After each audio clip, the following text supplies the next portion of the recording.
जब तक आप बीमारी की जड़ नहीं पकड़ेंगे, बीमारी जान नहीं छोड़ेगी। हम ये बात लेके चल रहे हैं कि हर फार्मर अपने जानवरों का खुद ट्रीटमेंट कर सके और डॉक्टर हजरात से उसको कम से कम कांटेक्ट करना पड़े, ताकि फार्मिंग में वो अपने पैसे बचा सके और एक्सपीरियंस गेन करे।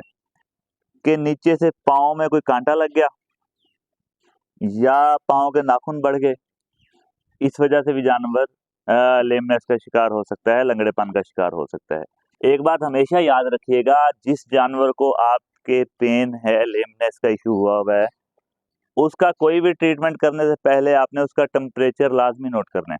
अस्सलाम वालेकुम, welcome to our YouTube channel Haidari goat and dairy farm.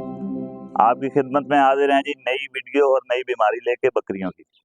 और बीमारी क्या है, जानवरों में आ जाता है लेमनेस का इशू यानी कि लंगड़ापन। जानवर एक पांव से चलना फिरना छोड़ देते हैं, टांग ऊपर उठा लेते हैं, या कि जब चलते हैं तो प्रॉपर टांग नीचे नहीं लगाते हैं। इसके साथ साथ क्योंकि ये दर्द होता है लंगड़ेपन की वजह से, तो जानवर खाना पीना कम कर देते हैं या खाना पीना बिल्कुल ही छोड़ देते हैं। तो आज हम आपको एक इस तरह का जानवर दिखाएंगे जिसमें लेमनेस का इशू आता है। और लेमनेस जब भी आपके जानवर में आती है, हमेशा याद रखिएगा कि आपने सबसे पहले उसे डायग्नोज करना है कि लेमनेस आई हुई किस वजह से है, क्योंकि जब तक आप बीमारी की जड़ नहीं पकड़ेंगे, बीमारी जान नहीं छोड़ेगी। सपोज जानवर की हड्डी टूटी हुई है और आप इंजेक्शन लगाते जाएंगे तो जानवर क्या ही ठीक हो पाएगा। सबसे पहले डायग्नोज करें, रीजंस देखेंगे किस वजह से जानवर बीमार है, उसके बाद जाएं ट्रीटमेंट की तरफ। तो पहले हम रीजंस पे बात करते हैं कि अगर जानवर में लेमनेस का इशू आ रहा है तो किस वजह से आ सकता है, तो उसके बाद हम इसका ट्रीटमेंट की तरफ जाएंगे। सबसे पहली बात ये हो सकती है कि जी जानवर जिस तरह यहाँ पर आपको नजर आ रहे हैं कि ये बकरे हैं, कुर्बानी वाला फ्लॉक हमारा इकट्ठे हैं, तो खाते हुए किसी जानवर ने उसको टक्कर मार दी टांग पे, तो चोट लग गई जिसकी वजह से उसमें लेमनेस का इशू आ गया। पॉइंट नंबर 2, भागते दौड़ते किसी चीज में जा लगा जानवर, तब भी हो सकता है।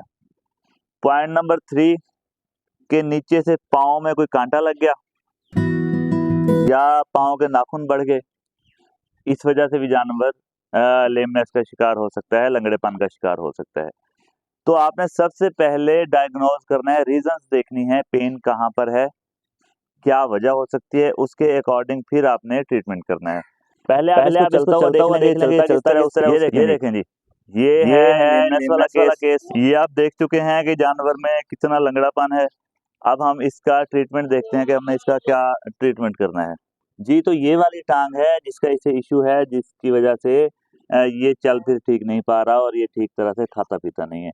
सबसे पहले आपने क्या करना है कि आपने इसके जो ज्वाइंट्स होते हैं वो चेक कर लेने हैं कि किसी ज्वाइंट को कोई इशू तो नहीं हुआ होगा। यानी कि अगर हम आम जुबान में कह लें कि कोई जोड़ इसका निकला हुआ तो नहीं है। अगर जोड़ ठीक है, क्योंकि जब आप जोड़ चेक करेंगे तो साथ के साथ हड्डियां भी चेक होती जाएंगी कि अल्लाह ना करे कोई हड्डी तो टूटी हुई नहीं है। ये आपने टोटल चेक कर लेना है टांग को इसकी, ठीक है। अगर टांग का कोई मसला नहीं है, फिर आपने देखना है इसका पाँव। ये देखें जी, आपके पास कोई नोकीली चीज होनी चाहिए, आपने इसे अच्छी तरह खुरच लेना है और देखना है कि इसके पाँव का तो कोई इशू नहीं बना हुआ, साइडों से या किसी भी जगह से पाँव का भी कोई इशू नहीं है, ठीक है। यानी कि इसकी हड्डियां भी ठीक हैं, इसका पाँव भी नीचे से ठीक है। और पेन ये फील कर रहा है यहाँ पे टखने वाली जगह पे, यानी कि हम आम जुबान में कहें तो गिट्टे वाली जगह पे, यहाँ पर ये पेन फील कर रहे हैं। एक बात हमेशा याद रखिएगा, जिस जानवर को आपके पेन है, लेमनेस का इशू हुआ है, उसका कोई भी ट्रीटमेंट करने से पहले आपने उसका टेम्परेचर लाजमी नोट करना है, क्योंकि दर्द की वजह से बुखार हो सकता है। अगर उसे बुखार है तो आपने उसका टेम्परेचर का भी साथ में ट्रीटमेंट करना है और पेन का भी ट्रीटमेंट करना है। अगर टेम्परेचर नॉर्मल है, फिर आपने जस्ट उसे पेन के इंजेक्शन लगाने हैं। तो हम इसका पहले टेम्परेचर नोट करेंगे, उसके बाद हम इसका फर्दर ट्रीटमेंट करेंगे।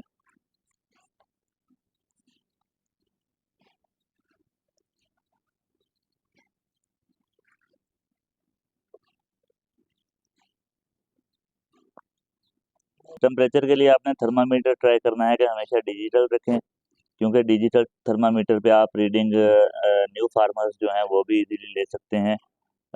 ये देखें, अब ये रीडिंग इसकी आ रही है 102 पे। 102.1 अभी ये चलेगा, यानी कि 102 से लेकर 103 तक अगर टेम्परेचर है तो आपको परेशान होने की ज़रूरत नहीं है, आपका जानवर ओके है, उसे टेम्परेचर नहीं है। अब हमने लगाने हैं इसे इंजेक्शंस पेन के लिए। पेन के लिए आपने क्या लगाना है जी? पेन के लिए आप लगाएंगे लॉक्सिन। लॉक्सिन आपके पास है तो ठीक है, कीटोजेक्ट है तो ठीक है, और अगर आपके पास दोनों नहीं है और कोई इमरजेंसी वाला केस है, आप अर्जेंट बेसिस पे लगाना चाहते हैं, तो आप डिक्लोरान भी लगा सकते हैं।